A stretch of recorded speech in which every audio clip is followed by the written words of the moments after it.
ആചാര്യ TV Hindu ആചാരങ്ങളെയും അനുഷ്ഠാനങ്ങളെയും കുറിച്ച് കൂടുതൽ അറിയാൻ ഈ ചാനൽ സബ്സ്ക്രൈബ് ചെയ്യുക. നമസ്കാരം.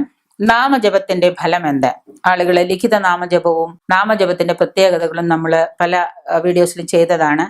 നാമജപം എങ്ങനെ നാമം ജപിക്കണം, എത്ര നാമം ജപിക്കണം, എത്ര വട്ടം ജപിക്കണം, ഏത് നാമം ജപിക്കണം, ഇതൊക്കെയാണ് ആളുകൾ ചോദിക്കുന്നത്. പഥ്യമായ 3 കോടി നാമം, പഥ്യമായിട്ട് നമ്മൾ 3 കോടി നാമം ജപിച്ചാൽ നമ്മുടെ വിധി തന്നെ മാറി മറിയും എന്നുള്ള കാര്യത്തിൽ സംശയമില്ല. നമ്മുടെ ഇപ്പോഴത്തെ വിധി എന്താണോ അത് തന്നെ മാറി മറിയും എന്നുള്ള കാര്യത്തിൽ സംശയമില്ല. എത്ര രോഗദുരിതവും എത്ര കഷ്ടകാലമുള്ളവനും പഥ്യമായി 3 കോടി നാമം ജപിക്കുകയാണെങ്കിൽ അവന്റെ എല്ലാ ദുരിതങ്ങളും അകന്ന് അവൻ രാജാവാകും എന്ന് വരെ പറയുന്നുണ്ട്. സമ്പന്നനാണോ രാജാവാകണോ നമ്മൾ തീരുമാനിക്കാം. ജാതകത്തിലെ ഗ്രഹദോഷങ്ങൾ മാറി പോകും എന്ന് തന്നെയാണ് സത്യം. നാമജപം ജീവിതയാത്രയിൽ അനുഭവിക്കുന്ന ദുരിതങ്ങളിൽ നിന്ന് നമുക്ക് മോചനമേകുന്ന ഒരു കലിയുഗത്തില് നമുക്ക് രക്ഷയേകുന്ന ഒന്നേ ഉള്ളൂ നാമജപം. അപ്പോ നാമജപം എത്ര വട്ടം ജപിക്കുന്നു, 3 കോടിയോ 5 കോടിയോ 6 കോടിയോ എത്ര കോടി ജപിക്കുന്നു എന്നുള്ളതിനനുസരിച്ചിരിക്കും നമ്മുടെ ദോഷങ്ങള്.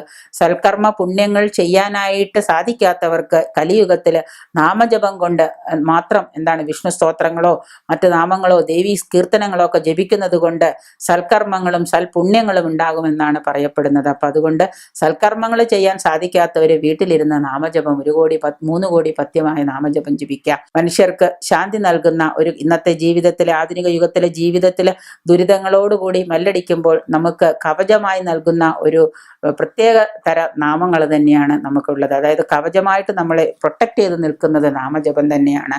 ചിത്തശുദ്ധി വരുത്തി ഫലപ്രദമായ രീതിയിൽ തന്നെ നമ്മൾ നാമജപം പാരായണം ചെയ്യുക. ജപം എന്ന് പറയുന്നത് നമ്മുടെ മനസ്സിന്റെ ഉള്ളിലെ മലിനമായ വിഷവസ്തുക്കളെ എല്ലാം പുറത്തേക്ക് കളയുന്നത് നാമജപം തന്നെയാണ്. മനസ്സിന്റെ ഉള്ളിലുള്ള വിഷവസ്തുക്കളെ മാലിന്യങ്ങളെ എല്ലാം പുറത്തേക്ക് കളയാൻ നമ്മൾ നാമജപം ഉപയോഗിക്കുക. സ്വാത്വികമായ ഒരു രീതി നമ്മൾക്ക് ഉണ്ടായിരിക്കണം. സ്വാത്വികമാവാൻ വേണ്ടിയിട്ട് നമ്മൾ നാമജപം തന്നെ ആരംഭിച്ചോളാം.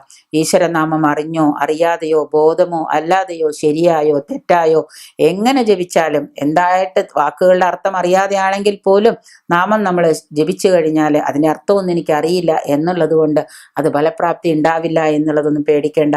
അർത്ഥം അറിയാമെങ്കിൽ ഓക്കെ, നല്ലത്. എങ്കിൽ തന്നെയും ഭക്തിപൂർവം വിശ്വാസപൂർവം നമ്മൾ നാമം ജപിക്കുകയാണെങ്കിൽ, ജപം തുടരുകയാണെങ്കിൽ തീർച്ചയായിട്ടും നമുക്ക് ഈ ലൗകിക സുഖങ്ങളിൽ നിന്ന് നമുക്ക് ഒരുപാട് മുക്തിയും സന്തോഷവും ഉയർച്ചയും ഉണ്ടാകും, ഉദ്ദിഷ്ടഫല സിദ്ധിയും ഉണ്ടാകും എന്നുള്ള കാര്യം വളരെ വ്യക്തമായിട്ട് നമുക്ക് ചെയ്യാനും അറിയാനും കഴിയുന്ന കാര്യമാണ്. അതുകൊണ്ട് നാമജപം വളരെയേറെ പ്രധാനപ്പെട്ടതാണ് നമ്മുടെ ഇന്നത്തെ കലിയുഗ ജീവിതത്തിൽ. അതുകൊണ്ട് നാമം ജപിക്കാൻ എല്ലാവരും ശ്രമിക്കുക.